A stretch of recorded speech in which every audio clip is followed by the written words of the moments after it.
pasamos al tema del uso del radar en la evaluación de los recursos naturales. En este caso vamos a referirnos específicamente al sistema activo de microondas. Bien, ustedes saben, ya vimos en la primera parte de la asignatura el espectro electromagnético y vimos la región de microondas dentro del espectro y saben que obviamente son un tipo de radiación con longitudes de onda más largas que el visible infrarrojo, y estas ondas tienen una longitud de 1 milímetro a 1 metro. Aproximadamente esa es la región de microondas. Y algunos sensores, en este caso el radar, usan este tipo de energía para registrar datos, obviamente, y para ofrecernos información sobre la superficie terrestre. Dentro de las microondas tenemos dos tipos de observación: la remota pasiva y la remota activa. Nos referimos a pasivo cuando las microondas son emitidas por los cuerpos y son registradas por un sensor que se denomina radiómetro de microondas. Es de poco utilizable, digamos, porque los cuerpos emiten bajas señales en este rango, de manera que solo tiene alguna aplicación, por ejemplo, para el conocimiento de la estructura de las capas de hielo y también nieve y hielo en las zonas polares.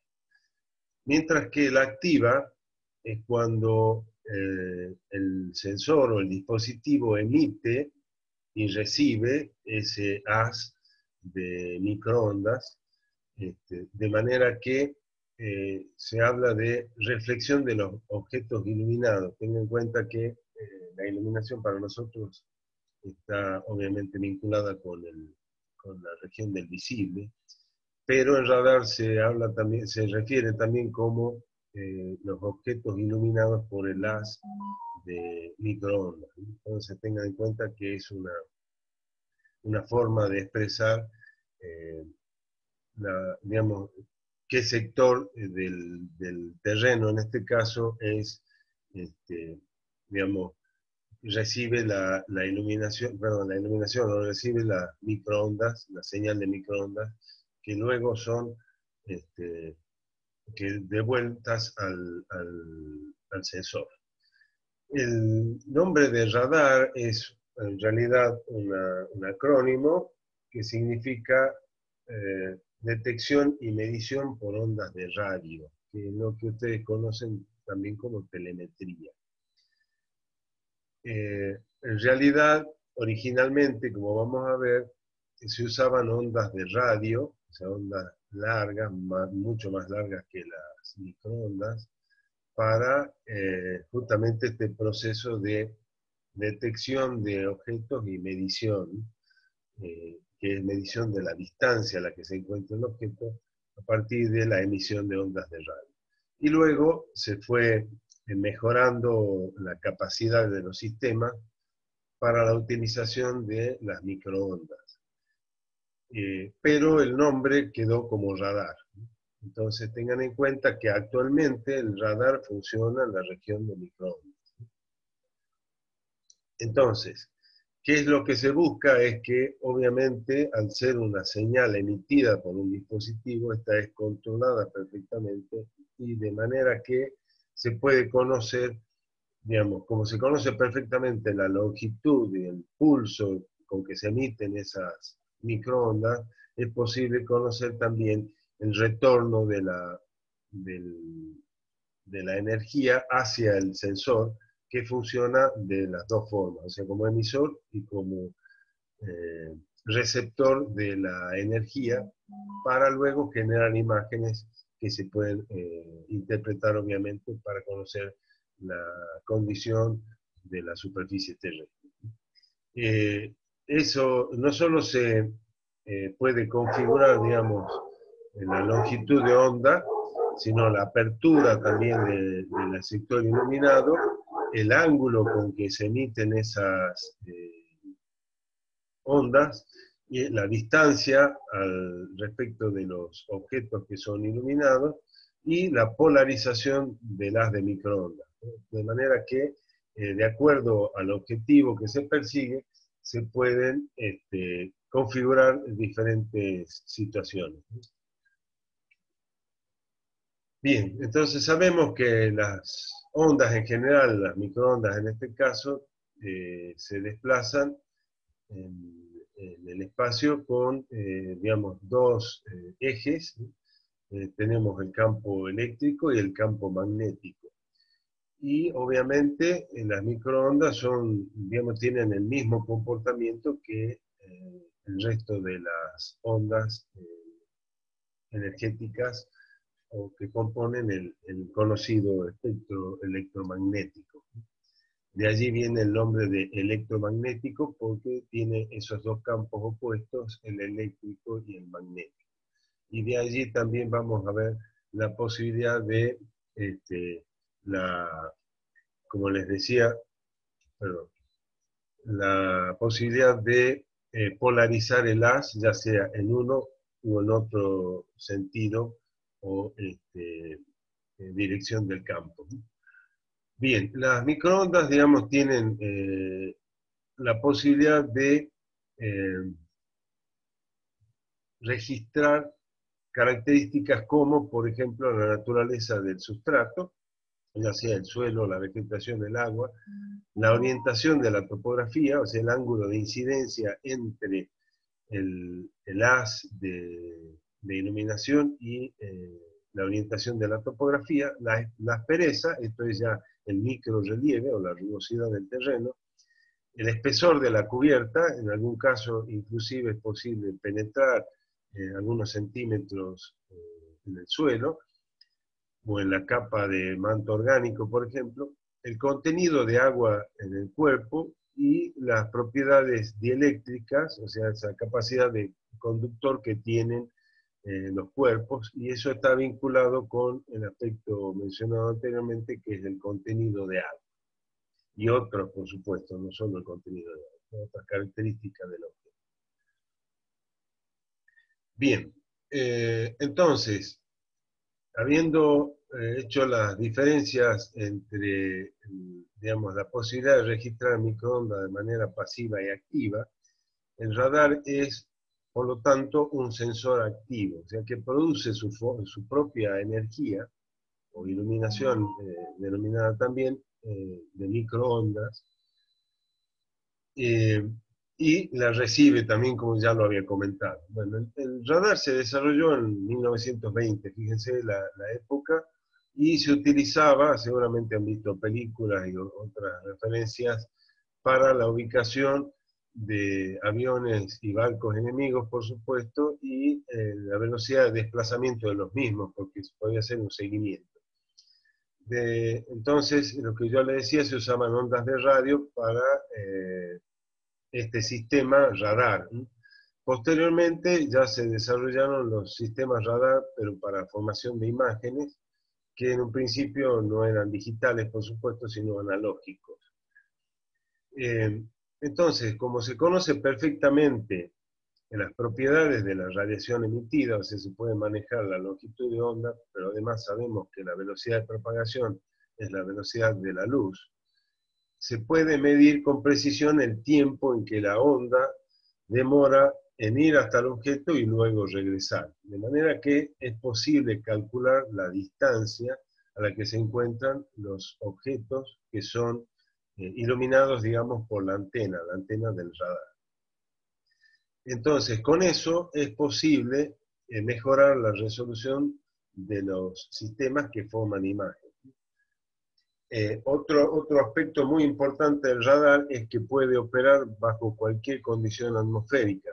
Ya saben que longitudes de onda mayores, como el caso de las microondas, más aún las ondas de radio, pueden atravesar las nubes y pueden operar de día o de noche, porque obviamente, como emite su propia energía, no depende de la energía del sol. que por otra parte tampoco emite en esas longitudes de onda. O sea, el Sol no emite en microondas. Y otro aspecto es que obviamente no está influenciado por las radiaciones térmicas, porque el infrarrojo térmico tiene una longitud menor que las microondas. O sea que justamente el límite entre infrarrojo termal y microondas es en el orden del centímetro. Bueno, aquí tenemos las bandas activas del radar. En este caso estamos hablando ya de las microondas, que están comprendidas entre la banda denominada Ka, que tiene 0,75 centímetros, y la banda P, que tiene 100 centímetros, o un metro, es lo mismo obviamente, que permite, digamos, que facilita la penetración de nubes y niebla. O sea, cuanto mayor sea la longitud, mayor va a ser la penetración.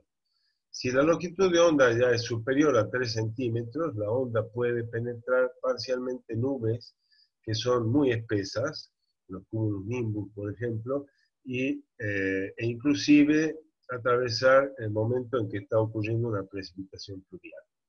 Allí a la derecha tenemos todas las bandas, que como les decía van de 0,75, arranca la banda Ka, luego sigue la banda K, la banda KU, la banda X, la banda C, la banda S, la banda L y la banda P, que es la de mayor longitud de onda. También tienen la referencia de la frecuencia en gigahertz.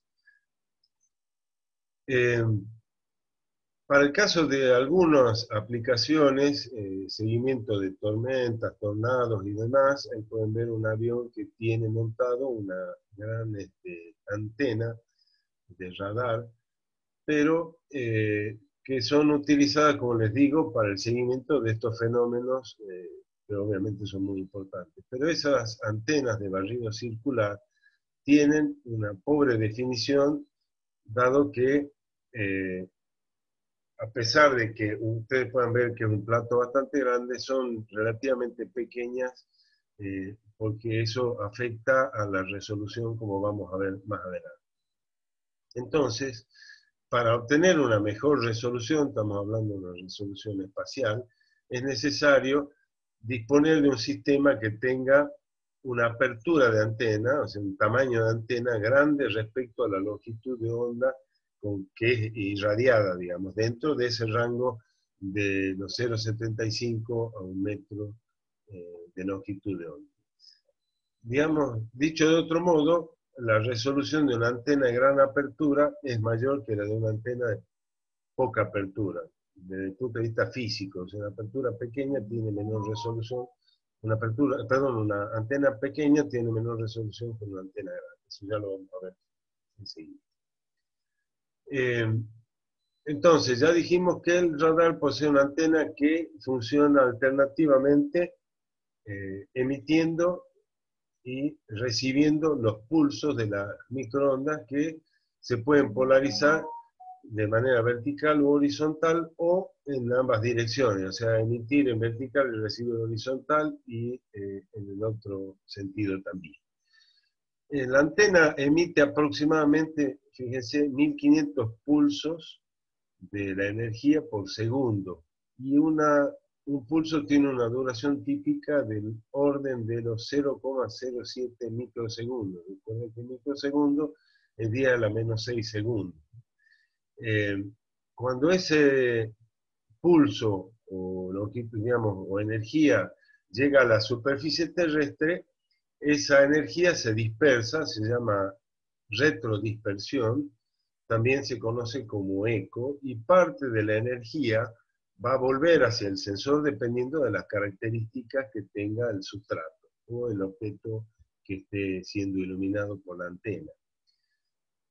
Por eso ese se denomina eco o backscatter, que es en realidad retrodispersión, el concepto en inglés, pero que consideramos como eco porque hay una porción de esa energía que es redirigida al sensor, en este caso al radar.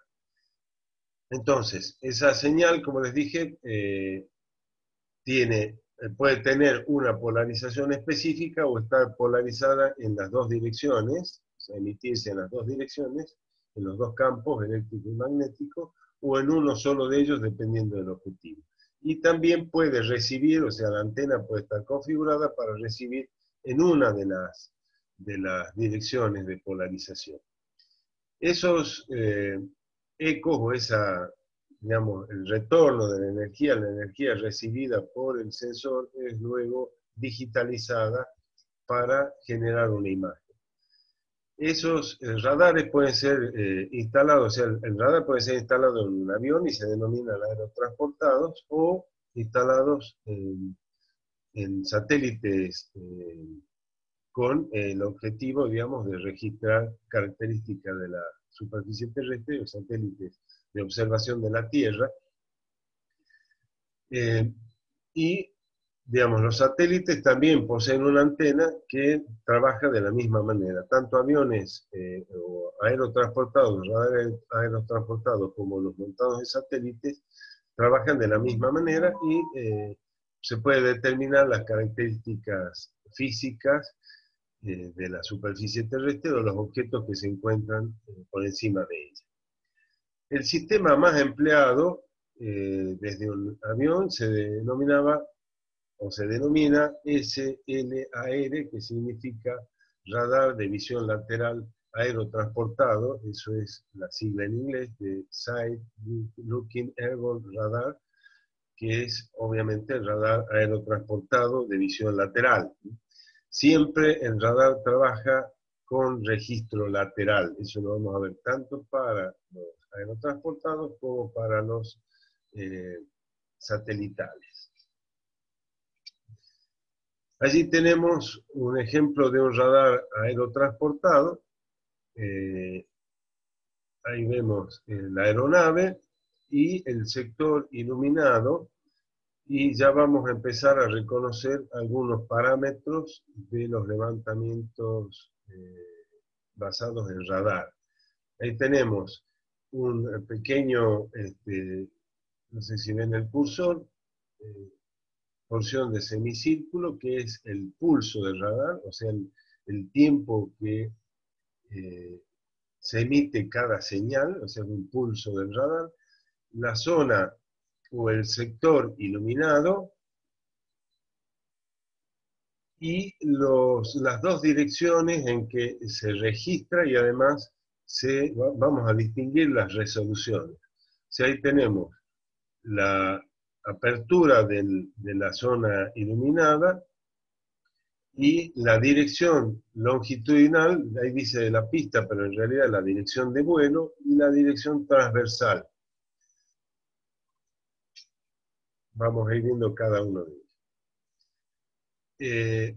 Dentro de los tipos de radares se habla del radar de apertura real y el radar de apertura sintética. El radar de apertura real se denomina así porque la resolución es controlada por la longitud física que tiene la antena y se los denomina no coherentes. Esto es que la longitud de onda emitida no es la misma que la recibida. Entonces, es un diseño simple y también es simple el procesamiento de los datos. Sin embargo, la resolución es muy pobre para el alcance cercano, el rango cercano. Eso es, voy a volver un poquito atrás, el sector más próximo del avión, o sea, de la trayectoria del avión en el terreno. O sea que pierde resolución para el rango cercano y para resoluciones de baja altitud y longitud de ondas cortas. O sea, es difícil aplicar los estudios atmosféricos debido, obviamente, a la baja altitud a la que vuela. De todos modos, ahí la resolución está limitada por la longitud de la antena, que ustedes saben es difícil montar una antena de mayor dimensión. Recuerden que la longitud de onda tope, digamos, del radar es de 1 metro, y tener una antena que digamos, duplique o triplique la longitud de onda para mejorar la resolución, estamos hablando de una antena de una gran dimensión que montarla sobre una aeronave es todo un problema. Entonces, como dice allí, la antena necesita varias veces el tamaño de la longitud de onda para reducir el ancho de banda de la señal emitida, o sea, de la zona iluminada. Y obviamente esto es impráctico. Ahí tenemos un ejemplo abajo de un radar que se utilizó en los bosques húmedos de Colombia, los famosos, la pluviselva, o sea, zonas donde prácticamente todo el año está cubierto por nubes, y en ese caso se usó un radar de una marca denominada Westinghouse, una antena de 4 metros de largo, longitud de onda de 0,86 centímetros, es la banda Ka, un alcance oblicuo máximo de 24 kilómetros, esa es la dirección perpendicular a la trayectoria o a la dirección de vuelo, una duración del impulso de 0,07 microsegundos, y eso determina una resolución sobre el eje X, que sería el eje de la trayectoria de la aeronave, de 21 metros, y también llamado ahí, como bien dice, azimut, o sea, la dirección de vuelo, y una resolución sobre el eje Y, o sea, perpendicular de 12 metros.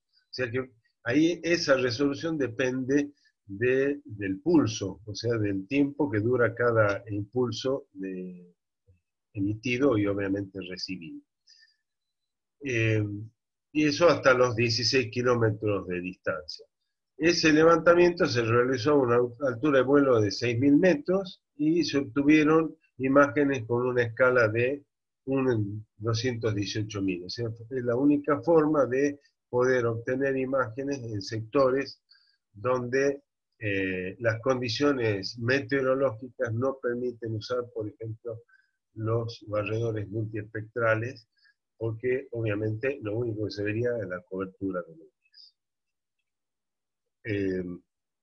Entonces, luego ya pasamos a los sistemas de apertura sintética, a diferencia de la apertura real. Recuerden que en el caso anterior, la real, la dimensión de la física de la antena es la que determina la resolución. Vamos a ver que hay dos resoluciones en principio, resolución en el alcance y resolución en el azimut. Ahora lo vamos a ver. Quiere decir que el radar tiene una resolución sobre el lado que ilumina, hacia oblicuo perpendicular a la dirección de la trayectoria de la aeronave, cualquiera sea avión o satélite, y una resolución en dirección, se denomina azimut, en dirección a la trayectoria. Entonces, como el problema del radar es el tamaño físico de la antena, en el caso de los sistemas de apertura sintética, lo que se intenta es emular, o sea, se logra emular una antena de dimensión física grande mediante la emisión, digamos, de pulsos de energía en diferentes posiciones de una antena de mucho menor dimensión. Entonces, primero hay que considerar que los sistemas de radar de apertura sintética son coherentes, se maneja la misma longitud y orientación del haz, o sea, sería del pulso emitido por esa antena, y justamente esa forma de trabajar consiste en un arreglo de sucesivas y coherentes señales de microondas emitidas y recibidas por una antena pequeña, que emula un tamaño grande, o sea, trabajar emitiendo y recibiendo en intervalos muy cortos, va a funcionar como una antena de gran tamaño para mejorar la resolución espacial. Por eso es que se dice que esa forma de operar con pulsos emitidos de diferentes posiciones son considerados como un arreglo de mayor dimensión. Quiere decir que el mismo punto, el mismo objeto, la misma porción de la superficie terrestre es registrada desde diferentes posiciones. Recordarán que para el caso de las fotografías aéreas, si ustedes ven en la gráfica presentada allí, es como si fuesen tomas fotográficas y el mismo objeto aparece en las diferentes posiciones de la cámara cuando hace el disparo. Bueno, hagan de cuenta que en este caso la cámara es una cámara de una amplitud más corta, o sea, menor ángulo de visual, pero que hace muchos más disparos. Lo que sería la base en el aire es mucho más corta, entonces está emitiendo y recibiendo permanentemente. Recuerden, obviamente, la diferencia con los sistemas ópticos es que son pasivos, necesitan una fuente de luz extra sistema, o sea, en este caso el sol, pero en el caso del radar, él mismo emite y recibe la señal y dentro del rango de las microondas, a diferencia de los otros sensores óptico-mecánicos o barredores o cámaras que trabajan desde el visible hasta el infrarrojo. Bueno, eso es importante. Yo permanentemente vamos a hacer relación o vinculación o comparación con los sistemas óptico-mecánicos porque es lo que ya conocemos y es importante saber las diferencias respecto del sistema radar, dado que tiene, digamos, rompe un poco con las estructuras que ya tenemos en mente. Bien, entonces, los pulsos que se envían, que además tienen una duración e intervalo con el pulso que le sigue, o sea, todo eso está configurado, son recibidos y el objeto, visto de diferentes puntos de vista o perspectiva, va a reflejar, digamos, se llama scatter o en inglés sería la dispersión de esa longitud de onda, quiere decir que la señal que llega al objeto se va a dispersar en diferentes direcciones y dependiendo de las características, tanto de la superficie del objeto, la superficie terrestre, vamos a ver las características dieléctricas se llaman, o sea, una serie de características tanto del objeto como del relieve, parte de la energía que ha sido emitida por el radar va a retornar a la antena. Mientras que otra parte se va a difundir, digamos, en otras direcciones. Bien, entonces, acá lo importante también es tener en cuenta que la resolución es equivalente a la que se obtendría si yo utilizara una cámara real similar a la longitud de la distancia que hay entre esos pulsos. O sea que lo que se está haciendo es emular una larga antena virtual a partir de la utilización de esa antena de menor dimensión, pero que está emitiendo y recibiendo con mucho más frecuencia. Allí tenemos dos gráficos que muestran, el izquierdo está mostrando la altura H, aquí se cambia un poquito los estándares que usamos respecto de, por ejemplo, los parámetros de un vuelo fotográfico, que siempre hablábamos de Z, en este caso figura, por ejemplo, como H, no importa, lo importante es tener en cuenta que esa es la altura a la que se encuentra el radar, ya sea montado en un avión como en un satélite. Y luego tenemos con la letra T, que sería el blanco, o sea, el objeto que se está analizando. Luego, L sería la longitud, L mayúscula, perdón, la longitud de la antena sintética. De la longitud de la antena real, pueden ver que de minúscula es muy pequeña respecto a la longitud L. Beta sería el ancho del haz en el azimut de la antena real. Pueden ver que ese beta me está determinando, a ver si pueden ver el cursor, un sector que es iluminado por la emisión de esa radiancia en longitud, esa energía en longitud de onda de microondas, ¿no?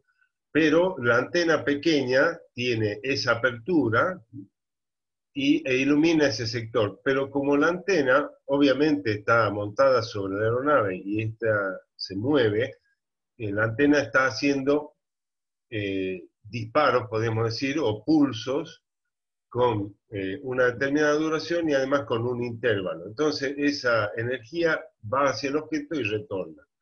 Al usar esa secuencia de sucesivas emisiones, recepciones de la antena real de pequeño tamaño, se emula una antena de gran tamaño.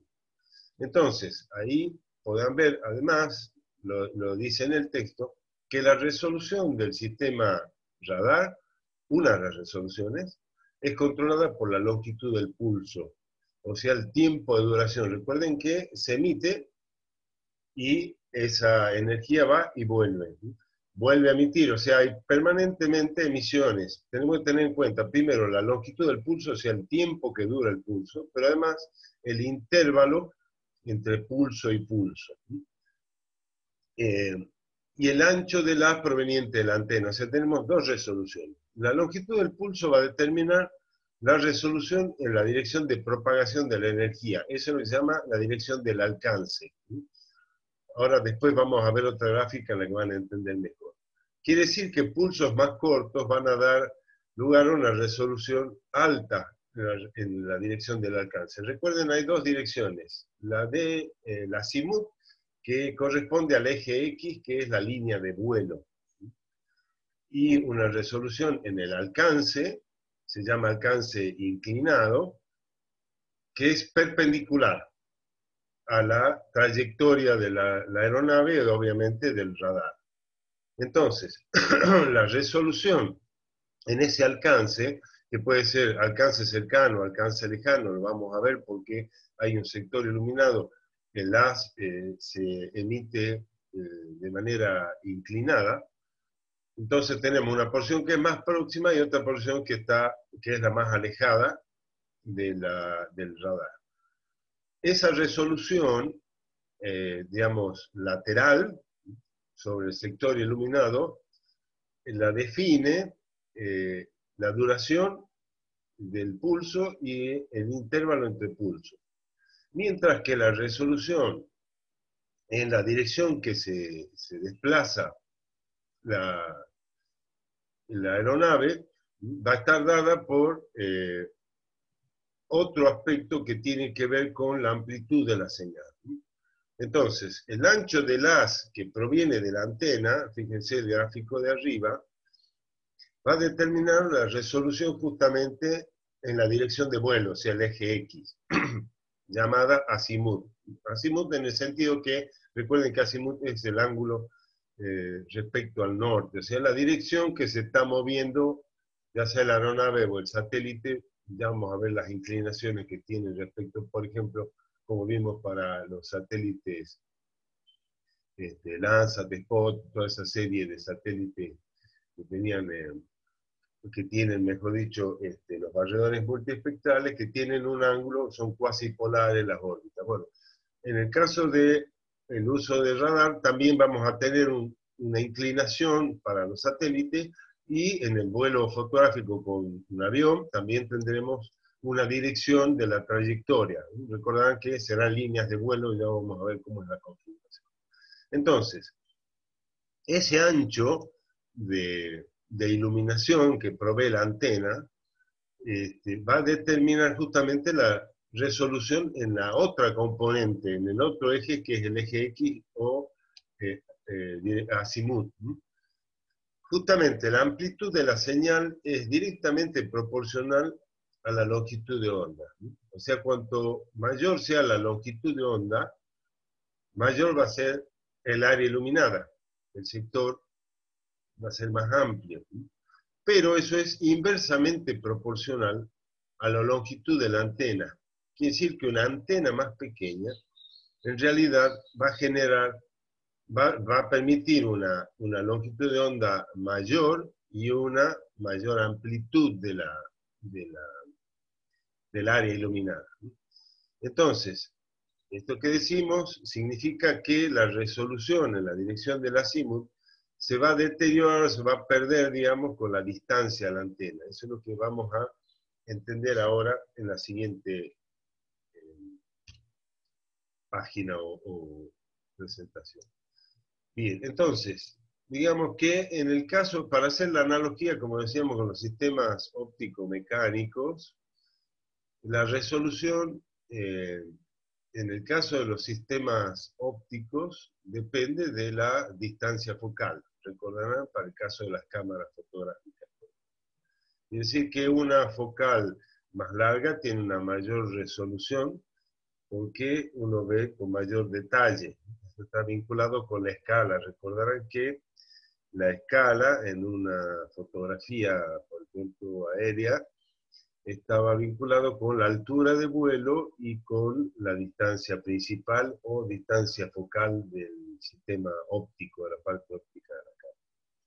Obviamente, si la comparamos con otra que tiene una focal más corta, pero obviamente volando a la misma altura. O sea que yo voy a tener más porción fotografiada de la superficie, pero menor detalle. Ténganlo en cuenta, repasen eso por favor. Mientras que en el radar, el que determina la resolución es justamente la longitud de la antena y esa resolución en la dirección de vuelo o azimut.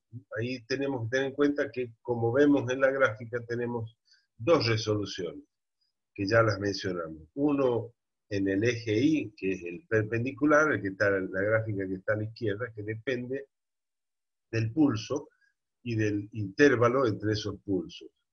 Y una resolución en la dirección del azimut, o sea, sobre el eje X. Justamente hablando del eje X y de la parte iluminada, podemos ver que las antenas del radar son análogas a los sistemas ópticos, que es lo que estábamos comentando recién. Quiere decir que una antena de longitud larga, recuerden que estamos hablando de los sistemas de apertura sintética, que en realidad la antena es mucho menor que las utilizadas en los sistemas de apertura real. De todos modos, siempre hay una antena, una dimensión de la antena. Considerando ese aspecto, tenemos en cuenta que una antena de mayor, digamos, desde el punto de vista físico, de mayor tamaño, más larga, se puede comparar con un teleobjetivo, es decir, una focal más larga. O sea, recuerden, antena de radar larga parecido a una focal larga en el sistema óptico. Quiere decir que tengo más detalle. Ya lo vimos, lo decíamos justamente en la página anterior, que una antena de mayor dimensión va a determinar un área más iluminada, o sea, más amplia, y por lo tanto una mayor resolución en la dirección del azimut. Mientras que una antena más corta es similar a un gran angular, o sea, lo opuesto a una óptica de focal corta. Bueno, siguiendo con esa analogía, una antena larga, que es lo que decíamos desde el punto de vista físico, o sea, el tamaño, proporciona una imagen detallada o de alta resolución espacial de una porción más pequeña. Mientras que una antena corta provee una imagen de un área grande, pero con menos detalle. Esa es la comparación entre, digamos, los sistemas óptico-mecánicos, las resoluciones en los sistemas óptico-mecánicos y las resoluciones en los sistemas radar. Ahí hay un comentario que tanto los sistemas de radar de apertura real como sintética, transportados en aviones, se los denomina, la sigla sería SLAR, o Side Looking Airborne Radar, o sea, radar de visión lateral aerotransportado, Los satélites también registran, digamos, o emiten señal hacia el lado, ¿no? Nunca se emite señal de radar sobre el navío. Pero para el caso de los aviones, la sigla es SLAR, significa radar de visión lateral aerotransportada. Bien, hay una ecuación fundamental para entender cómo funciona el sistema radar que permite justamente generar imágenes a partir de la emisión-recepción de las señales de microondas. Pero yo ya había comentado al principio que la retrodispersión, o sea, podemos decir el rebote o la dispersión de la onda en diferentes direcciones cuando la señal llega al objeto o a la superficie terrestre, hace que una porción, dependiendo de las características del objeto y de la señal emitida, de varios factores, como vamos a ver, hay una porción que regresa a la antena y que tiene una intensidad dada. Entonces, en la imagen va a aparecer con diferente tonalidad en función de justamente esa retrodispersión. Entonces, cada objeto de la superficie de la Tierra y la misma superficie se va a comportar de diferente manera dependiendo, por ejemplo, de lo que se denomina rugosidad y geometría, que sería el relieve, o sea, las pendientes, digamos, si es plano, es abrupto, dependiendo del tipo de relieve. El ángulo de incidencia, vamos a ver enseguida ángulo de depresión y ángulo de incidencia, y la polarización de la señal del radar. Vamos a ver las posibilidades de polarizar. Recuerden que la energía electromagnética tiene dos campos, el campo eléctrico y el campo magnético.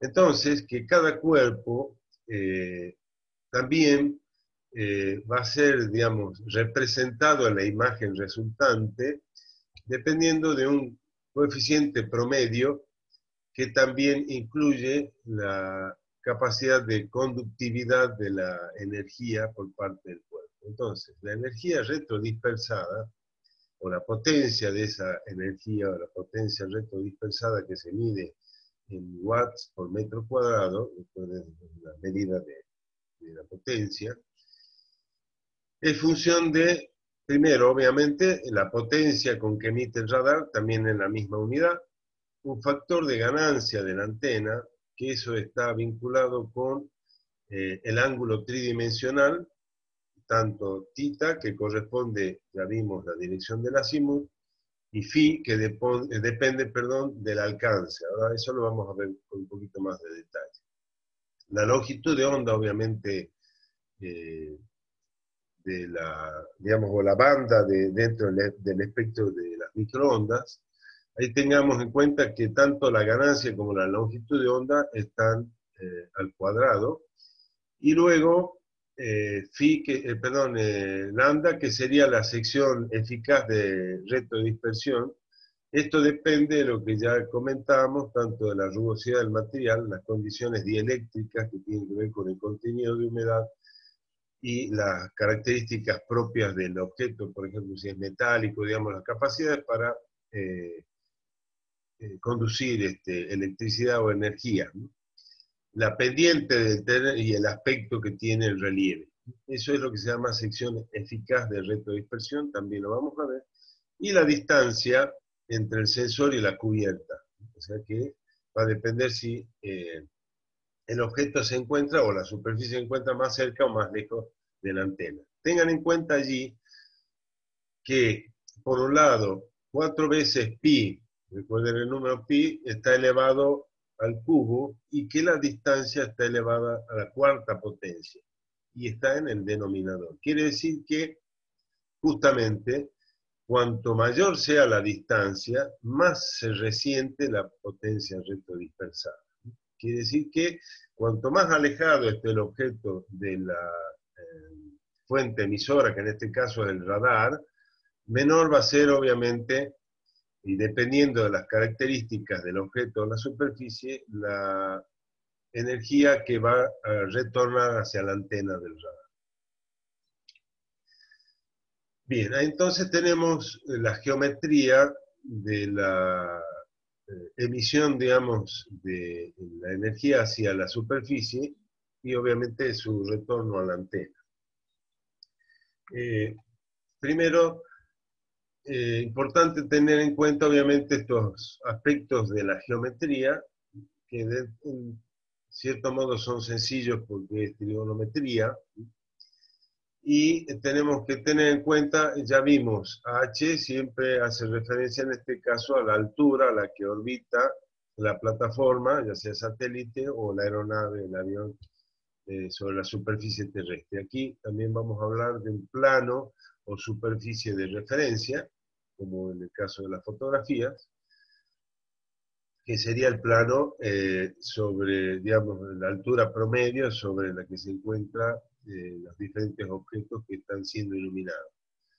Entonces, Hn sería la altura de vuelo, beta es el ángulo de depresión, el ángulo de depresión se mide sobre el plano horizontal, ahí pueden ver beta, espero que puedan encontrar fácilmente, es el ángulo de depresión de esta componente que sería la hipotenusa, por ponerle un nombre desde el punto de vista trigonométrico, y que determina el ángulo de incidencia en el borde lejano. Si ustedes se fijan allí, el phi f es el ángulo de incidencia del borde lejano y el phi n el ángulo de incidencia del borde cercano. La componente vectorial, digamos, sería el alcance inclinado que está allí con la letra S. Toda esta porción del vector. Mientras que G representa justamente el alcance terrestre. Recuerden que ese es vinculado a la trayectoria que sigue o el eje X. Mientras que el alcance inclinado está referido al eje Y, o sea, perpendicular. Ya vamos a entender un poquito mejor eso. Luego, la letra A está representando la resolución en el alcance terrestre, mientras que B es la resolución, o sea, esta dimensión es la resolución en la dirección del azimut, o sea, la trayectoria que sigue la aeronave o la plataforma. Y E sería la resolución en el alcance inclinado, que en realidad es tridimensional porque ahí tenemos el alcance inclinado, el alcance terrestre y, digamos, alcance terrestre, el alcance en el azimut y, perdón, resolución terrestre en el azimut y el inclinado. Ahí tendríamos una resolución tridimensional, digamos. Bien, justamente la resolución en el alcance inclinado, podemos llamarla RE, va a estar dado por la velocidad de la luz, obviamente saben aproximadamente 300.000 kilómetros por segundo, y el intervalo entre pulsos sobre 2. Eso, perdón. Aquí podemos ver en la gráfica que allá habíamos pasado que la resolución está en el alcance, está vinculada con el intervalo entre pulsos. Cada pulso tiene una duración de microsegundos y aquí es importante también la separación entre esos pulsos, porque la energía va, se retrodispersa en los objetos y vuelve al sensor. Quiere decir que cuanto más pulsos envíe, yo voy a tener una mayor resolución en esa dirección, en el alcance. Y esa resolución está dada por la mitad de ese, perdón, me pasé, por la mitad, ¿no?, de ese intervalo entre pulsos de energía. Por ejemplo, allí tenemos la referencia que en ese caso, siendo el intervalo de 10 a la menos 7 segundos, y obviamente la velocidad de la luz, que es constante, 300.000 kilómetros por segundo, o energía, mejor dicho, no de la luz, sino de toda la energía electromagnética, la resolución será de 15 metros. Quiere decir que si dos objetos están separados por mayor distancia que esos 15 metros, que esa resolución, van a ser identificados como dos objetos distintos. Vuelvo a la gráfica anterior. Ahí pueden ver que, dependiendo del intervalo, para el caso, el primer par de objetos que se observa, están a una distancia menor que justamente la mitad del intervalo entre pulsos. Y obviamente van a aparecer como un solo objeto. Eso es lo mismo que la resolución en los sistemas óptico-mecánicos vinculados con la porción de terreno que registra cada detector. Si el objeto o los objetos están separados a mayor distancia que la resolución, obviamente van a aparecer como distintos. Si están a una distancia menor a la que representa el lado de esa porción, van a aparecer como uno solo. Y obviamente la radiometría va a estar vinculado con la radiancia de promedio de toda esa porción que registra cada detector, para ir haciendo analogías. Bien, pasando al ángulo de incidencia. Hace un rato hablábamos del ángulo de incidencia, que era uno de los factores que determina la forma en que va a aparecer representado un objeto. Bueno, el ángulo de incidencia es el que describe precisamente la relación que hay entre la dirección en que es emitida la onda, recuerden el ángulo de incidencia y su complemento, que es el ángulo de depresión, y la normal al plano iluminado. Hago hincapié en esto, normal al plano iluminado, no normal al plano de referencia, que sería la horizontal, ¿no? Es normal, recuerden que es perpendicular, normal significa perpendicular al plano iluminado. Por favor, fíjense en la gráfica que está abajo a la derecha.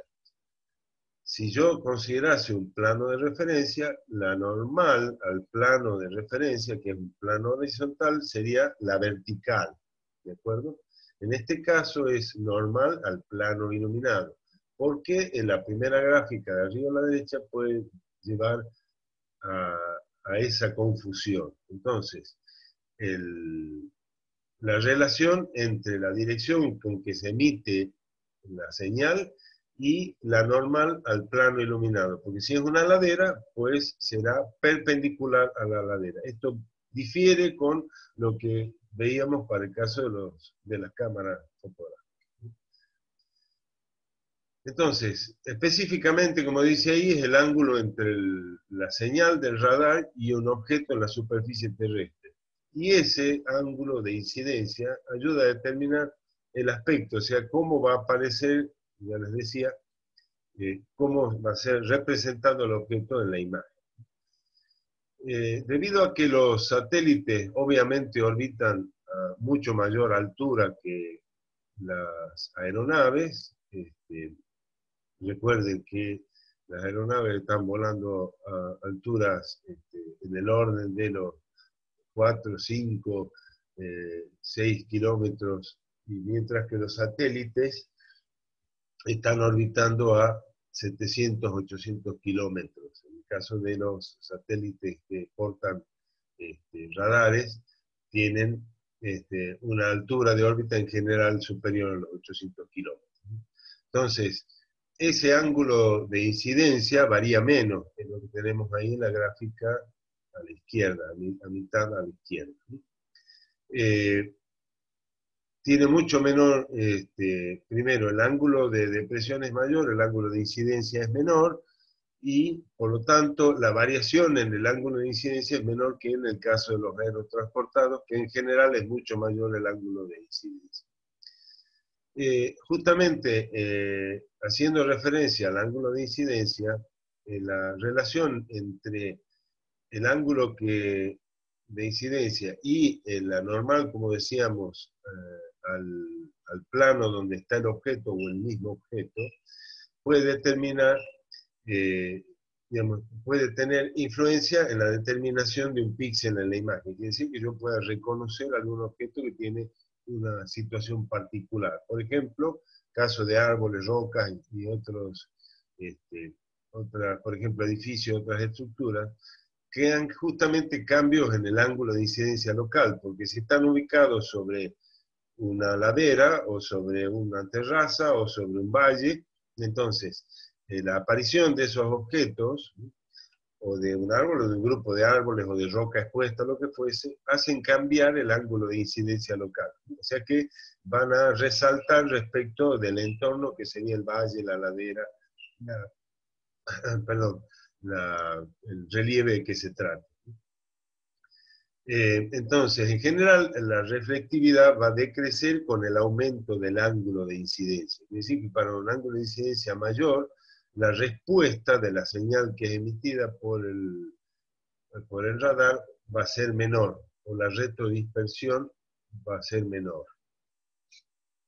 Tengan en cuenta que una menor retrodispersión significa que yo tengo una menor respuesta, o la retrodispersión puede ser en diferentes direcciones y yo tener una señal de retorno a la antena mucho menor. Bien, si se usan longitudes de ondas largas con ángulos de incidencia pequeños, la señal enviada por el radar penetra profundamente. Esto lo vamos a ver para la serie SAOCOM, que son los satélites argentinos que se lanzaron relativamente hace poco. El último, no me acuerdo bien, pero son la serie de los dos SAOCOM. Penetra profundamente no solo en el dosel arbóreo, o sea, atravesando las copas de los árboles, sino también inclusive por debajo del suelo, o sea, de la capa superficial, y registra, por ejemplo, humedad del suelo. Aspecto muy importante para, por ejemplo, conocer la capacidad que tiene el suelo, la condición del suelo para producción agropecuaria, un ejemplo. Pero es importante considerar que usando longitudes de onda larga dentro del espectro de las microondas y ángulo de incidencia pequeño, que es posible utilizarlo sobre todo con satélites, es posible entonces penetrar el dosel arbóreo, la copa de los árboles, ver que hay, por decir de alguna manera, ver que hay en el sotobosque, por debajo, inclusive penetrar algunos centímetros por debajo del sustrato o de la hojarasca o de la materia orgánica que está sobre el suelo. Por otra parte, hablamos de la configuración del terreno o la configuración de la superficie de la tierra, de la existencia de objetos o, por ejemplo, de agua. Entonces, las señales que llegan con ángulos elevados en general producen áreas en la imagen con sombras, o sea, deformaciones geométricas, sombras, eso lo vamos a ver, inclusive desplazamiento por relieve y paralaje en las imágenes de radar. Obviamente las sombras van a ser originadas por la orientación que tiene la antena respecto a la superficie del terreno. Esto es una ladera que está viendo ortogonal hacia la señal del satélite, y la que está del lado opuesto obviamente no va a estar disponible, o sea, no se va a poder ver. Es lo mismo que en un sistema óptico, ya eso lo vamos a ver con más detalle. Y estas características, o sea, las señales y la retrodispersión, el uso de ángulos de incidencia diferentes, inclusive de diferentes alturas o de diferentes lados de observación, es posible utilizar justamente para la generación de imágenes estereoscópicas. Ustedes saben que eso significa paralaje, y obviamente la generación de modelos digitales de elevación. Dice de nuevo modelos digitales del terreno. Yo aclaré el otro día que específicamente estamos hablando de modelos digitales de elevación. Bien, ahí tenemos de nuevo un pequeño repaso de la dirección en el alcance, o sea, perpendicular a la dirección de la trayectoria de la aeronave y el radar. El alcance terrestre, que figura como letra B. Ahí recuerden que tenemos un alcance cercano y un alcance lejano. C, que representa el alcance inclinado, y en la gráfica de abajo tenemos, perdón, eso es lo que había comentado, el alcance cercano y el alcance lejano, digamos, considerando la dirección del alcance. De nuevo repito, la dirección del alcance, la perpendicular a la dirección de la trayectoria, que en ese caso se llama azimut. O sea, eje X, azimut o dirección de la trayectoria de la aeronave y por supuesto del radar, y dirección del alcance o eje Y. Bien. Ahora, considerando justamente la relación que hay entre el alcance inclinado y el alcance terrestre que recién estaba mencionando. Como vamos a ver después, el desplazamiento por relieve en una imagen de radar es opuesto al desplazamiento debido al relieve en las cámaras fotográficas, por ejemplo, inclusive en los barredores multiespectrales. En el alcance inclinado, la imagen presenta podemos decir, un acortamiento, ¿sí?, del barrido hacia el radar, o sea, hacia el emisor de la energía, como podemos ver de la gráfica que tiene allí, esa imagen en tonos de gris que está en la primera parte. Mientras que en el alcance terrestre, recuerden, en el alcance terrestre la componente sobre el eje Y de el alcance inclinado, o sea, yo tengo, ¿se acuerdan? El alcance cercano, alcance lejano. El alcance inclinado es la hipotenusa, decía. En el caso del alcance terrestre sería el coseno. Y ahí podemos ver que la representación, o sea, tendríamos dos imágenes, una en el alcance inclinado y otra en el alcance terrestre, siempre perpendicular a la dirección de trayectoria de la aeronave. En el alcance terrestre no tiene escala, no tiene relación, digamos, de escala, dado que toda la porción registrada tiene la misma relación de separación, digamos.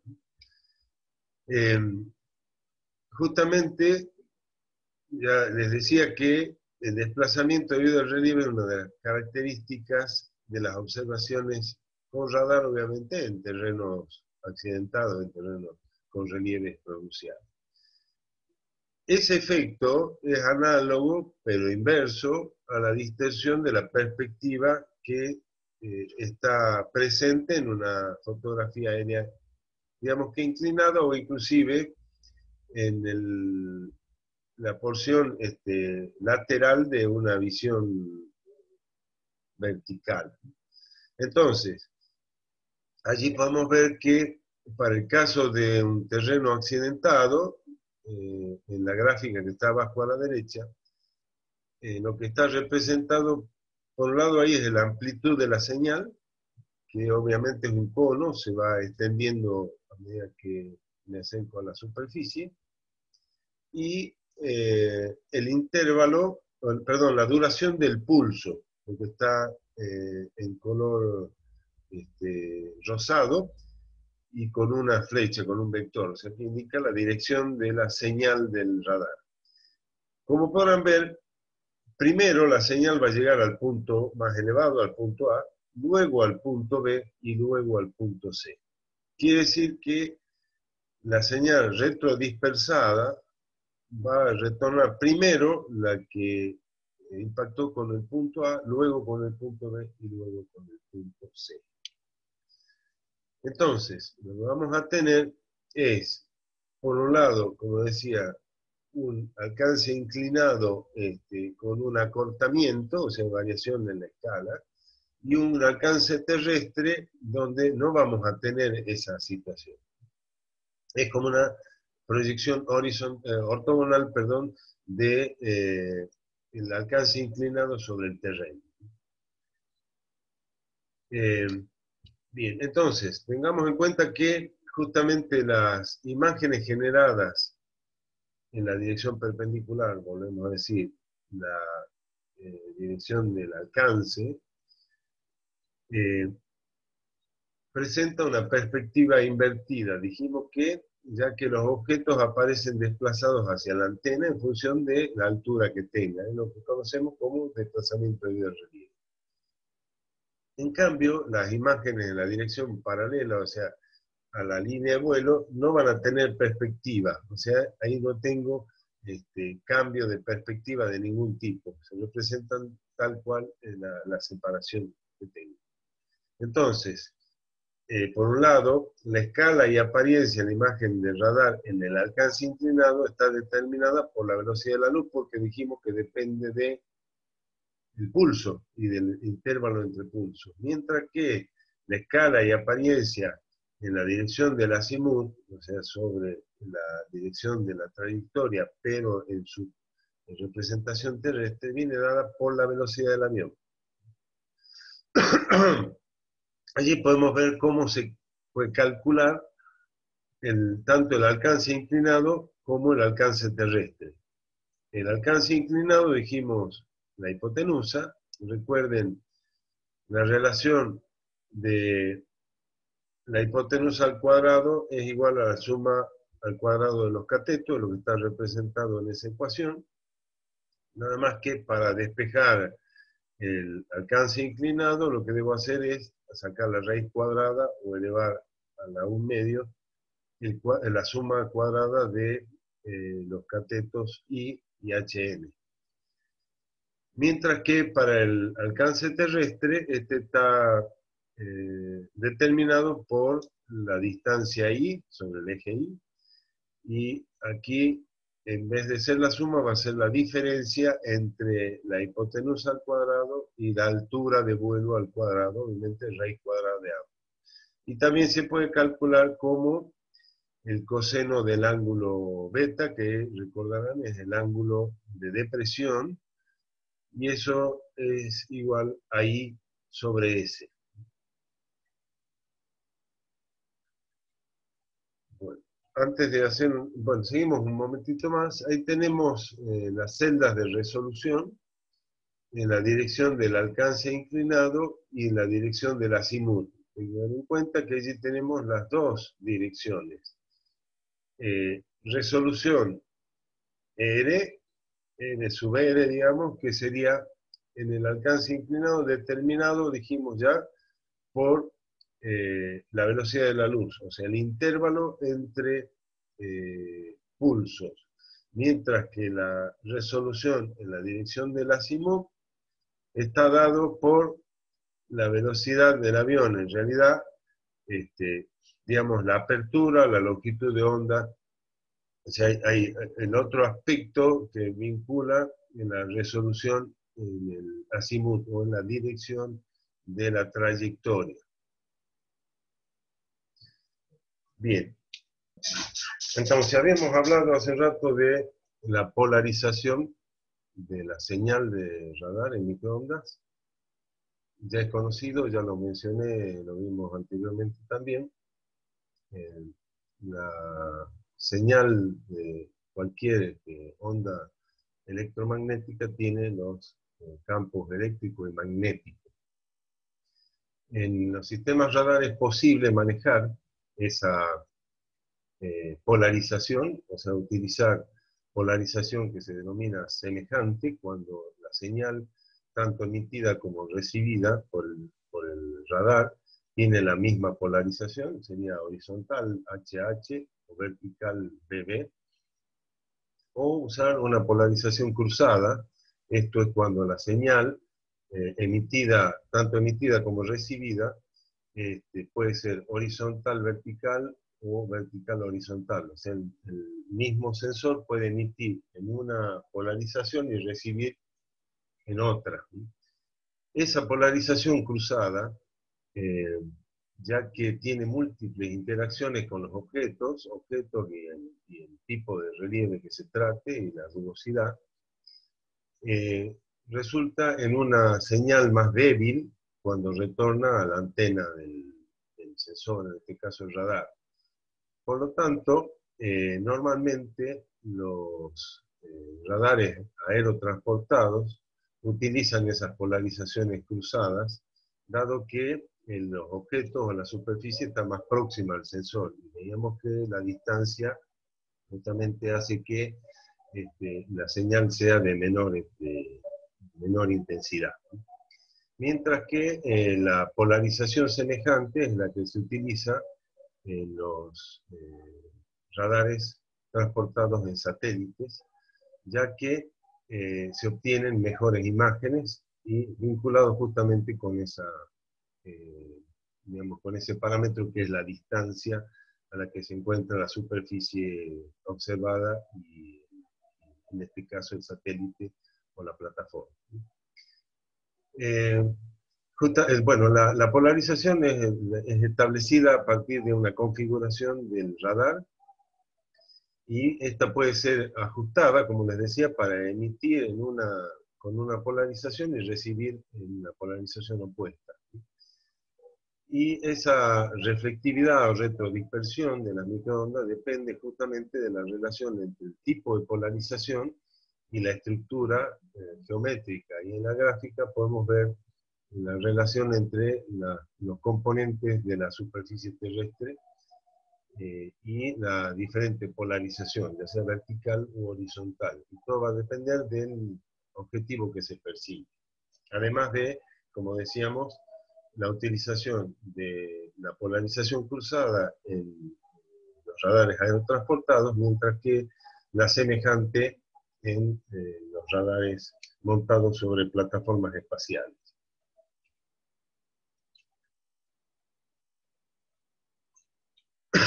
Por otro lado, otro factor que ya habíamos mencionado es la rugosidad, que está vinculado con, podemos decir, la aspereza de la superficie y la aparición, digamos, de objetos que hagan que esa diferencia de altura en los objetos va a definir una característica de macro y micro relieve.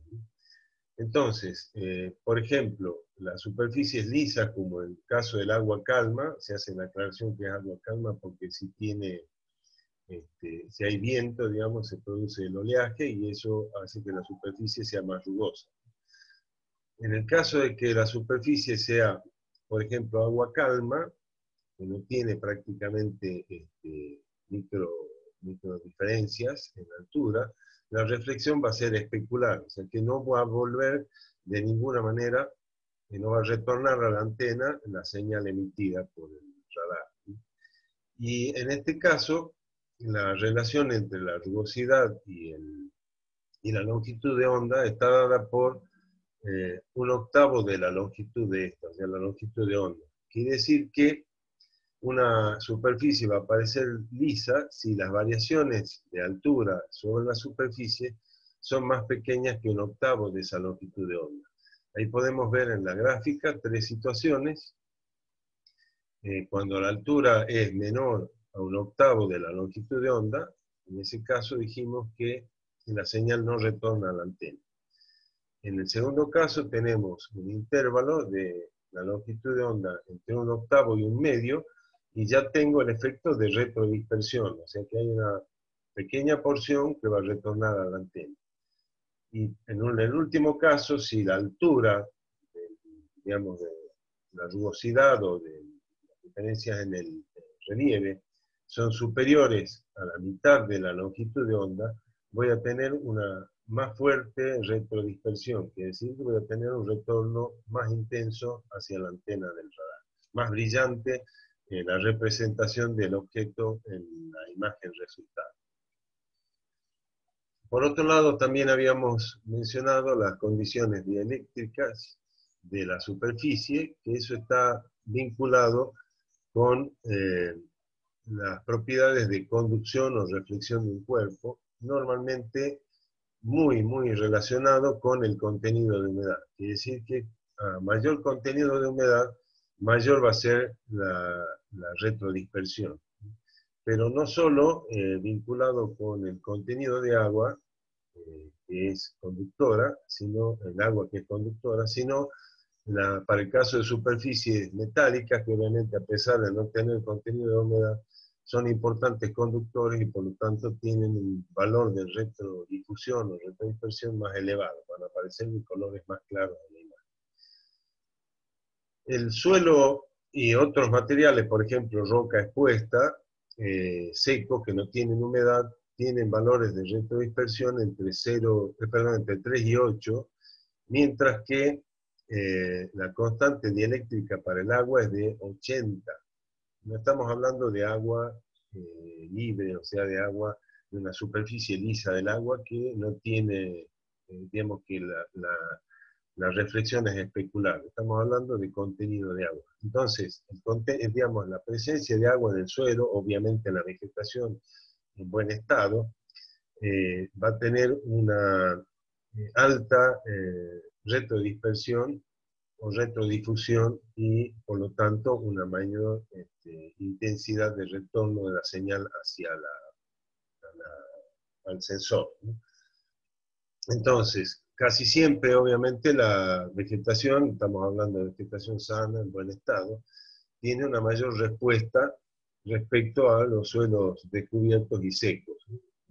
Suelos que no tienen humedad.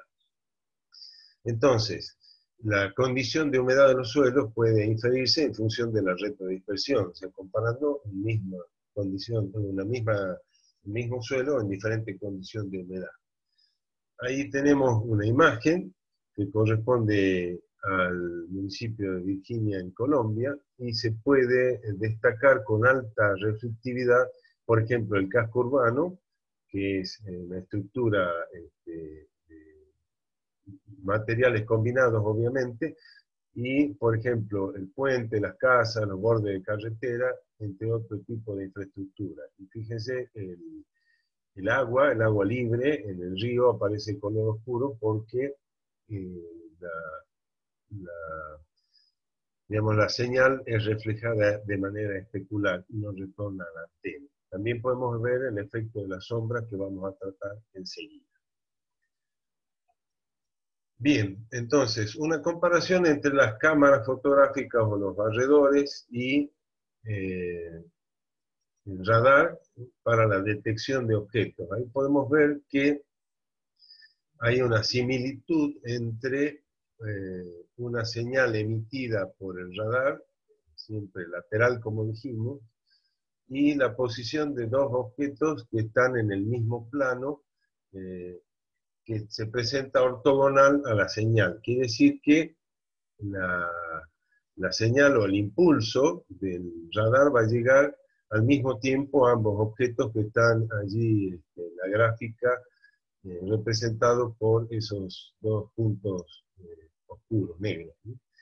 Y esa situación es semejante a la visual desde una cámara fotográfica con el mismo ángulo, o sea que en realidad un objeto está tapando al otro, o sea que no podría discriminar que allí hay dos objetos.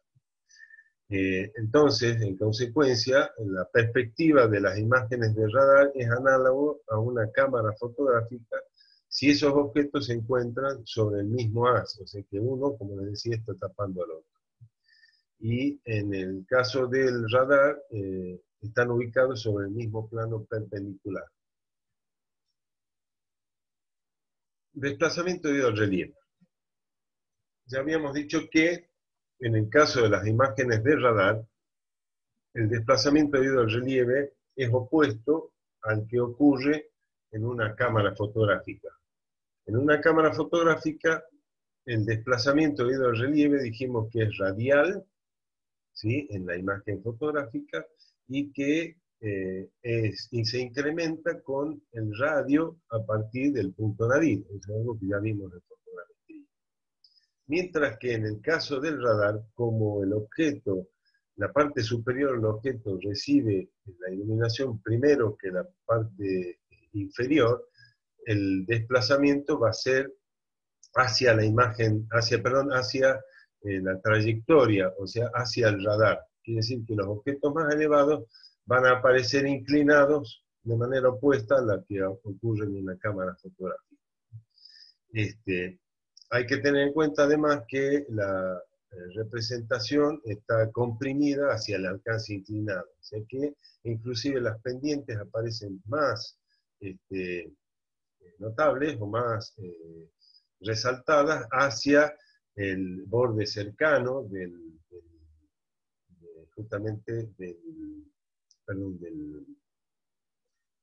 del alcance inclinado. Recuerden que tenemos el alcance lejano y el alcance próximo. En el alcance próximo las pendientes van a aparecer más exageradas. Y allí tienen en el lado izquierdo, recordarán para el caso del sensor óptico una cámara, la distancia A, que sería la distancia entre la proyección ortogonal de la parte superior de ese elemento elevado y la posición en la que se ve ese objeto en la cámara fotográfica vinculado con la posición en el terreno. Mientras que la distancia B corresponde a la exageración presentada en la imagen del radar debido a, primero, la proyección ortogonal sobre el punto más elevado y su representación en la imagen del radar.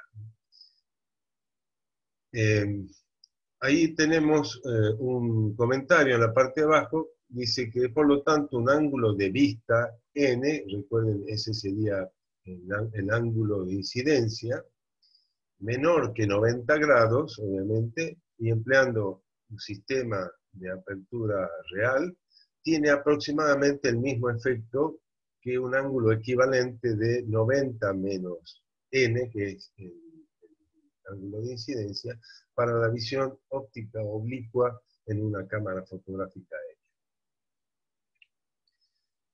Bien, entonces, hablando de desplazamiento debido al relieve, acá tenemos una relación entre el desplazamiento que se presenta para diferentes ángulos de incidencia. En este caso el ángulo está denominado θ, y podemos ver tanto en la gráfica como en la tabla la influencia del ángulo de incidencia respecto del desplazamiento que va a presentar en la imagen resultante.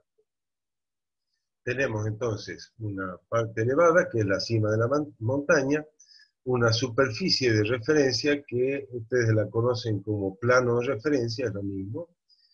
La proyección ortográfica, dice, o ortogonal de la cima de la montaña, y la proyección en el alcance de ese objeto elevado respecto a la base. Entonces, usando la ecuación que figura allí como D, que es la distancia en el terreno, que es igual a H, que es, dijimos ya, la altura, en este caso la altura de la montaña, que en el ejemplo es de 100 metros, y la tangente de el complemento, o sea, de 90 menos θ. Tengan en cuenta que para un ángulo rectángulo, la suma de los ángulos interiores dijimos que es de 180 grados. Por lo tanto, si la proyección ortográfica o ortogonal sobre la superficie de referencia tiene un ángulo obviamente de 90 grados, tengo por otro lado el ángulo θ, el restante va a ser igual a 90 menos θ. Entonces, en la tabla podemos ver, para el caso de un levantamiento aéreo, estamos hablando de levantamiento con radar. Para el caso de un radar aerotransportado, normalmente los ángulos de incidencia son mayores. Ahí hay una línea continua que va de 45 a 80 grados aproximadamente. Recordarán que los ángulos de incidencia en los levantamientos con aeronaves, con aviones, es mayor porque están más cerca de la superficie terrestre, mientras que para el caso de los satélites, la configuración más típica es de 30 a 50, 45, 50 grados del ángulo de incidencia. Y podemos ver que para un ángulo de incidencia menor, el desplazamiento es mucho mayor. Por ejemplo, para un ángulo θ de 10 grados, el desplazamiento es de 567 metros. Para 20 grados 275, para 30 grados 173 y así sucesivamente hasta llegar a los 85 grados, que el desplazamiento es solo de 9 metros. Y aquí volvemos a lo que ya vimos para hacer una comparación con los sistemas ópticos, una cámara fotográfica, por ejemplo, el desplazamiento debido al relieve ya conocido por ustedes. Y ahí dice de dislocación, en realidad ustedes lo conocen como desplazamiento debido al relieve, en función de los ángulos a partir, digamos, del nadir, que sería 0 grado, y la distancia en metros de desplazamiento. Ustedes vimos en fotogrametría el desplazamiento debido al relieve, que es función de la diferencia de altura, en este caso h minúscula, al radio, o sea, la distancia a la que se encuentra del nadir, e inversamente proporcional, recordarán, a la altura de vuelo, que la llamábamos z, en este caso figura como h mayúscula. Usando la trigonometría también es posible, y sabiendo que los triángulos, el pequeño, digamos, que tiene la altura h minúscula y el mayor que tiene como altura h mayúscula, son semejantes, y por lo tanto de ahí se puede deducir que la distancia del desplazamiento, d minúscula, es igual a la altura del objeto, en este caso el ejemplo 100 metros, por la tangente del ángulo θ. Y ahí podemos ver que el desplazamiento en un sistema óptico es mucho menor, y por otra parte que es en dirección contraria, digamos, o sea, desde el nadir hacia afuera, y podemos ver que el ángulo θ de 0 grados no tiene desplazamiento, eso ya lo vimos, sobre el nadir no hay desplazamiento del relieve. Para 10 grados es de 18 metros, para 20 de 36, para 30 de 58, hasta llegar a un ángulo de 45, donde el desplazamiento sería de la misma magnitud que la altura del objeto.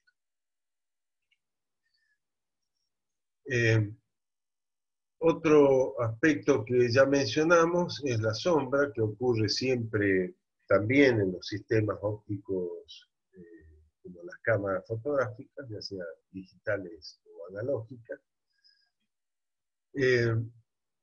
Y también dijimos que además del efecto invertido del desplazamiento debido al relieve, hay un área muerta o un área sin datos, sin información, que corresponde a la sombra.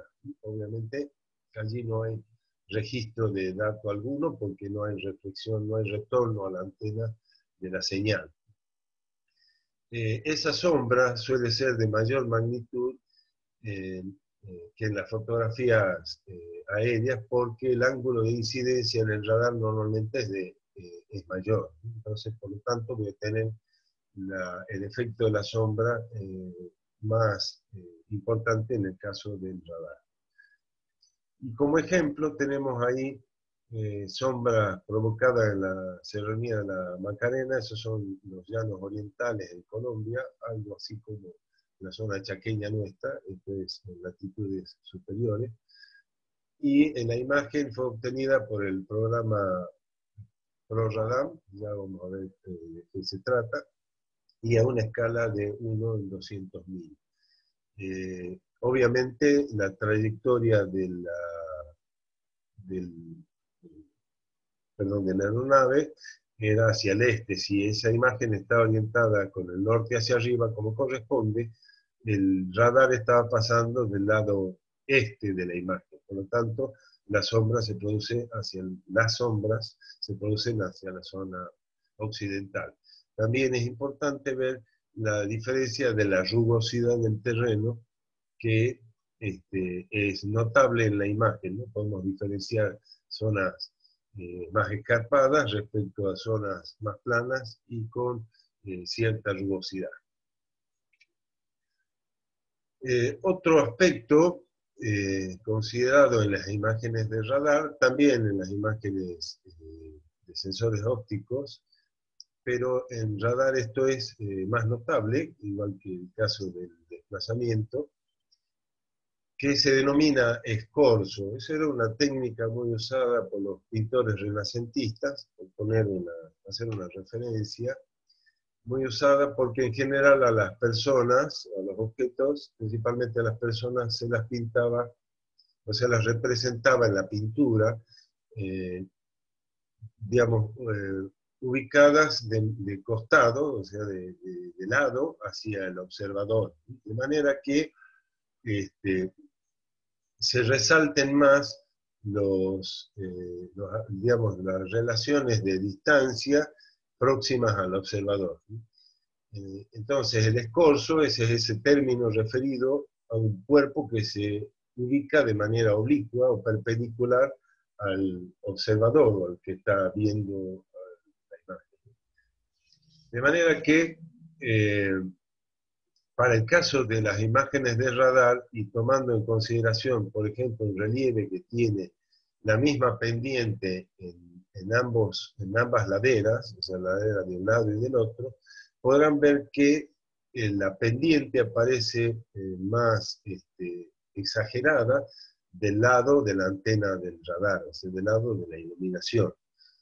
Tengamos en cuenta que obviamente en el otro sentido voy a tener el efecto de la sombra, pero si yo representase a ese cuerpo, voy a tener que del lado de donde viene la señal, la pendiente se acorta, o sea, es más pronunciada que del otro lado, siendo que en la realidad ese relieve presenta la misma pendiente en ambas direcciones.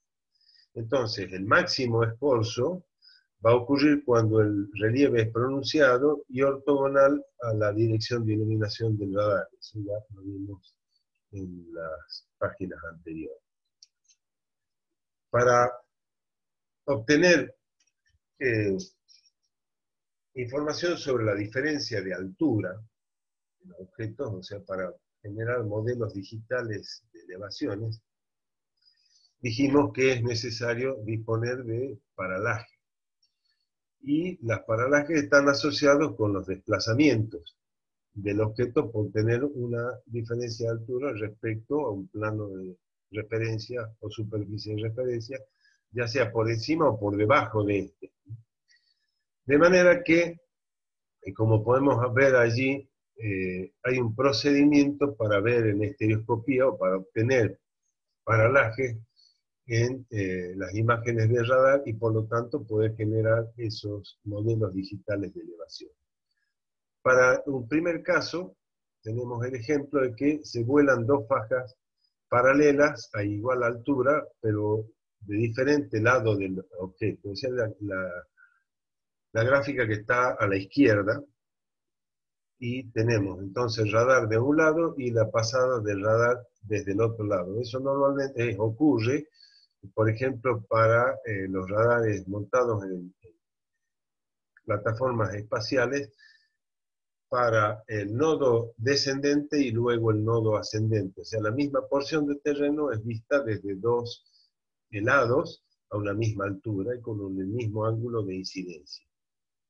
Para el caso de la fotografía, ustedes recordarán, y está graficadas ahí como dos cuadrados, podrán ver que ese objeto, en este caso el árbol, va a aparecer desplazado radialmente y la magnitud de ese desplazamiento va a estar en función de la distancia radial al centro de la imagen que está representando el nadir. Para el caso de las imágenes de radar podrán ver que justamente el desplazamiento es opuesto, o sea, hacia el sensor o hacia el radar. De esa manera se pueden obtener una visión estereoscópica pero en ese caso, para las imágenes de radar obtenidas de esta forma, hay que invertir o intercalar las imágenes para poder ver cómo corresponde, ¿no? Esto, digamos, esto es para verlas, para hacer un análisis visual, pero obviamente los algoritmos calculan las paralajes a partir de esos desplazamientos según cada posición de la plataforma o del radar. Y mientras que para el caso de otra configuración de radar, el mismo objeto es visto desde el mismo lado, pero con ángulos de incidencia distintos. Puede ser a la misma altura o a diferente altura de observación. En ese caso, para el caso de una fotografía, vamos a tener un desplazamiento debido al relieve de mayor o menor magnitud, según sea la posición de nadir respecto al objeto que se está visualizando.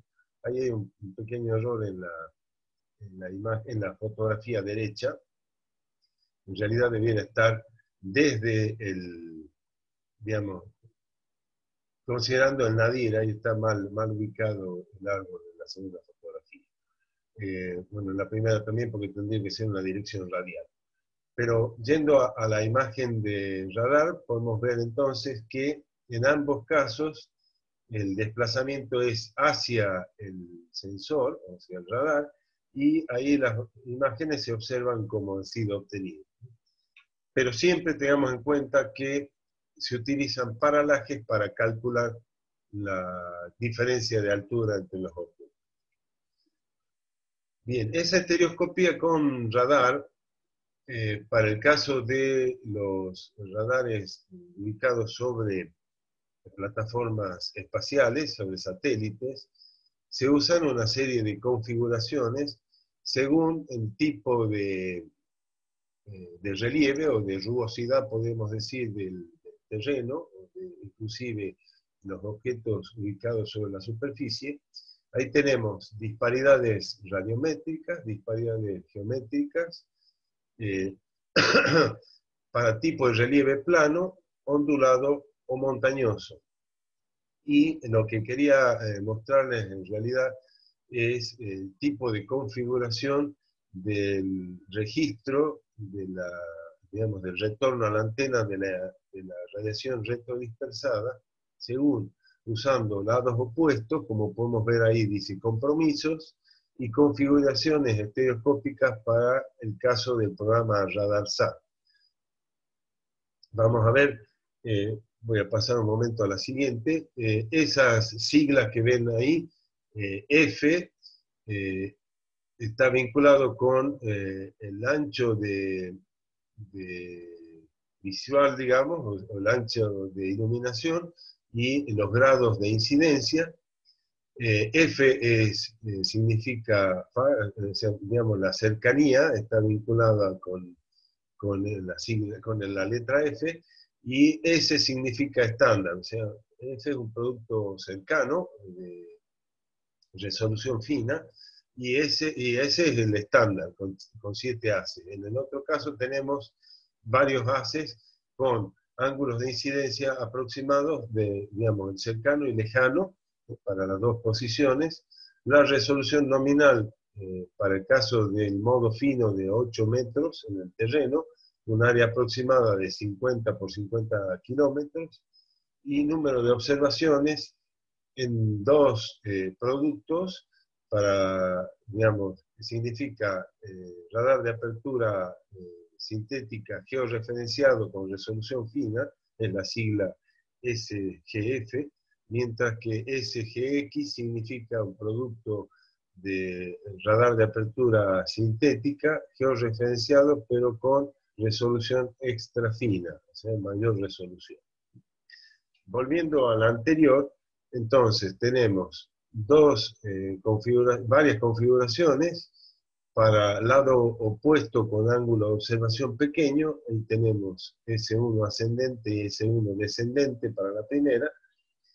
Luego S7, ahí están los ángulos en la tabla que sigue, ascendente, y S1 descendente. La que sigue es S7 ascendente y S4 descendente. Para la otra fila de configuraciones tengo F1, que es cercano, los otros eran producto estándar y producto fino, F1 ascendente y F1 descendente, fíjense los ángulos de incidencia, y en dos lados opuestos. Para el caso del mismo lado, tengo un F5 y F1 ascendente o descendente, y F4, F1 ascendente o descendente. Les recuerdo que eso está vinculado con los ángulos de incidencia y con el lado de donde se observan cada uno de los objetos. Para hacer una mención rápida de algunos programas satelitales con radar, tenemos el programa ERS-1, que fue lanzado en el año 91 desde la Guyana francesa. Todos son órbitas cuasipolares, heliosincrónicas, sin que esto tenga ninguna relación con lo que registra el satélite, porque recuerden que en este caso no es la luz del sol la que provee la energía, sino el mismo radar, el mismo sensor. La altura de órbita entre 782 y 785 kilómetros, esto depende del perigeo y apogeo. Recuerden, digamos, si bien se consideran órbitas circulares, en realidad son ligeramente elípticas, por lo tanto hay algún momento en que el satélite está más próximo a la superficie terrestre. En ese caso se usó un radar de apertura sintética en banda C, con una resolución de 25 metros y un periodo de revisita de 35 días, que se podía reducir hasta 4 días si se utiliza, digamos, la configuración, perdón, la pasada ascendente-descendente, ¿no? Digamos, y configuraciones, como veíamos hace un momento, de las cercanas y estándar, ¿no? Digamos, variando la posición en que se registra un mismo objeto o una misma porción del terreno. Luego falló la computadora y el giróscopo, de manera que finalizó las operaciones en el año 2000. Además, el ERS-1 portaba un altímetro radar. El radar también se usa inclusive en aeronaves, las aeronaves comerciales, para determinar la altura a la que está volando la aeronave, en este caso la altura que está orbitando el satélite.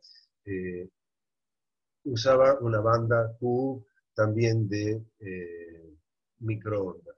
Después un radiómetro infrarrojo con 4 canales, ya saben lo que es un radiómetro infrarrojo, similar a las barredoras multiespectrales, para medir la temperatura en la superficie del mar y en la cima de las nubes, la parte superior de las nubes. También había un emisor de microondas, ya no como un radar, sino un emisor de microondas para otro tipo de estudios. Un radar de apertura sintética, que es el que proveía las imágenes de radar, obviamente, y un escaterómetro, que es para estudio de los vientos. Recuerden que el escaterómetro, escáter es la dispersión, o sea que a partir de la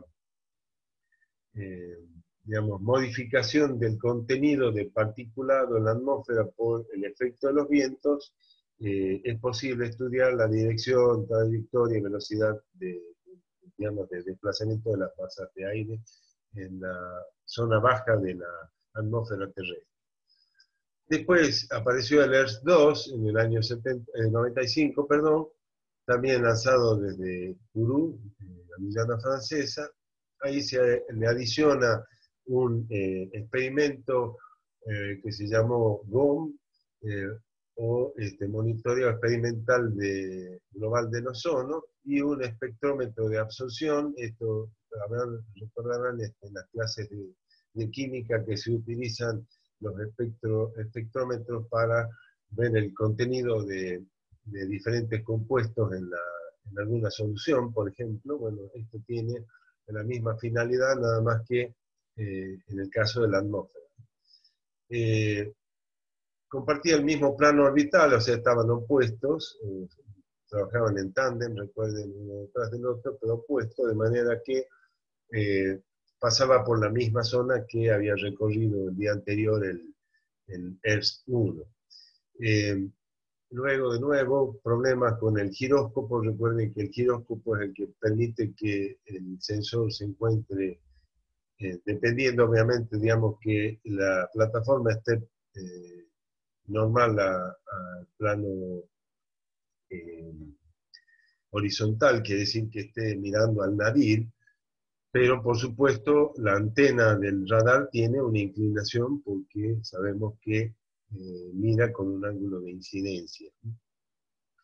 Eso provocó una degradación en algunos datos por la falla de los instrumentos y se habilitaron para, digamos, tener un mayor control de la plataforma algunas otras estaciones terrestres, aumentando, digamos, de esa manera la capacidad de recolección. Pero el escaterómetro y el GOM eran los únicos instrumentos de digamos, de la órbita de este satélite que se lanzó en el año, luego se lanzó en el año 2006 el METOP, digamos, que incorpora estos mismos instrumentos. Luego el sucesor del ERS-2 se denominó Envisat y operaba la misma longitud de onda, pero con una órbita ya de 800 kilómetros. Simplemente referencias muy generales, este tipo de radares montados sobre satélites. Luego, el programa RadarSat, que ya lo mencionamos en un ejemplo en la presentación de hoy, lo desarrolló el gobierno de Canadá. El RadarSat 1 se lanzó en el año 95, tenía una radar de apertura sintética, una órbita de 798 kilómetros, resolución temporal 24 días, un periodo de 100,7 minutos. Ahí podemos ver la longitud de onda en banda C de 5.6 centímetros, la frecuencia, la dimensión de la antena, una antena de dimensiones importantes, 15 con 1,5 metros de alto, resolución 25 metros dijimos, y polarización HH. Como pueden ver, una polarización en la misma dirección. Luego el RadarSat 2 en el 2007, y por otro lado, ahí tenía ya la posibilidad de polarización tanto en una misma dirección como combinada.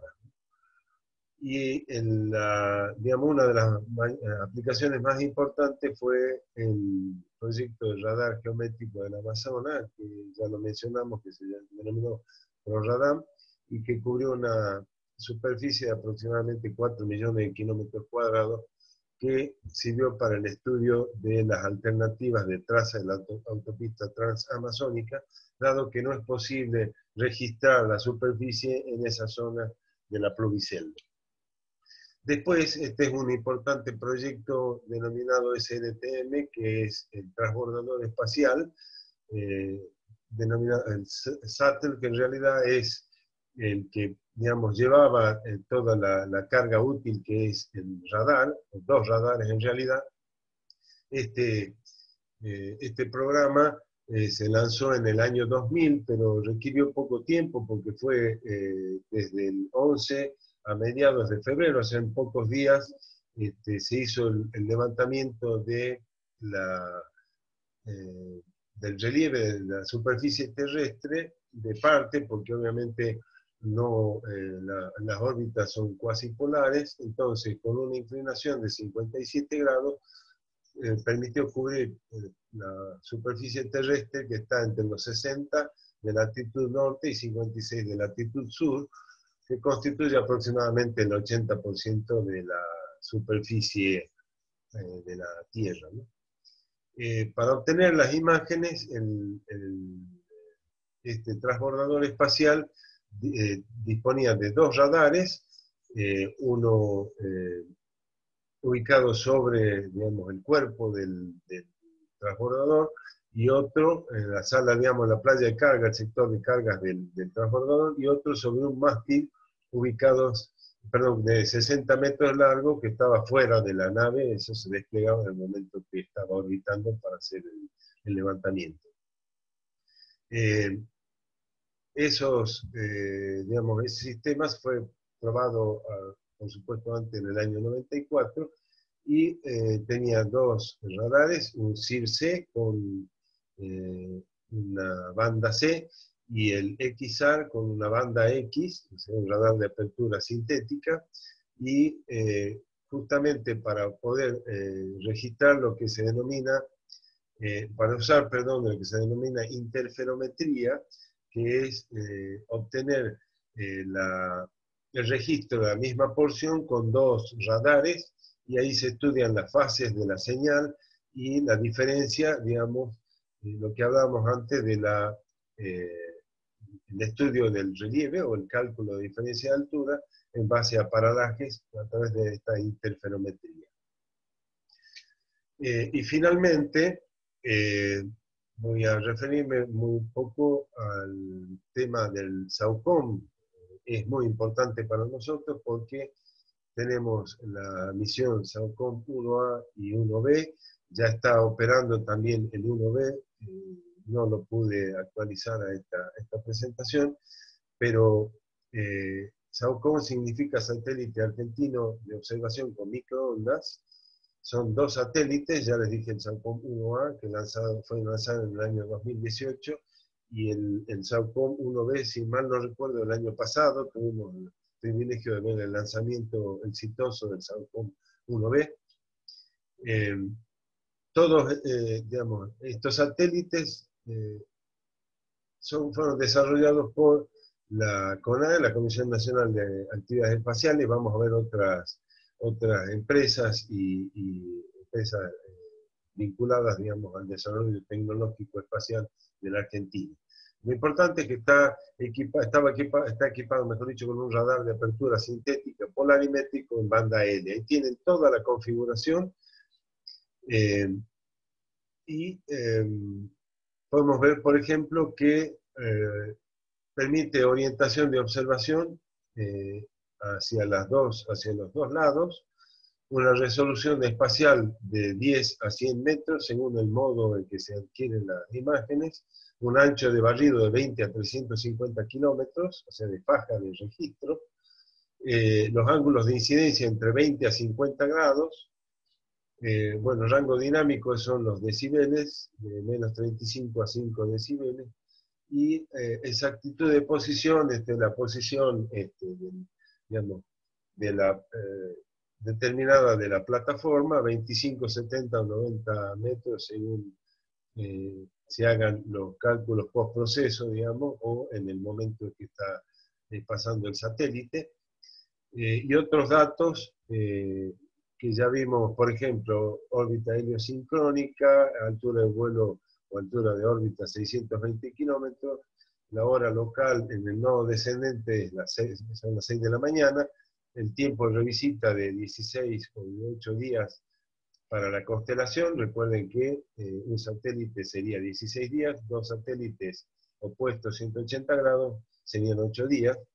El ciclo de repetición orbital, lo mismo, y para el tiempo de revisita, que se puede configurar, depende del modo ascendente, descendente y ascendente, o sea, para el registro en la misma porción, se puede mejorar hasta 2 días.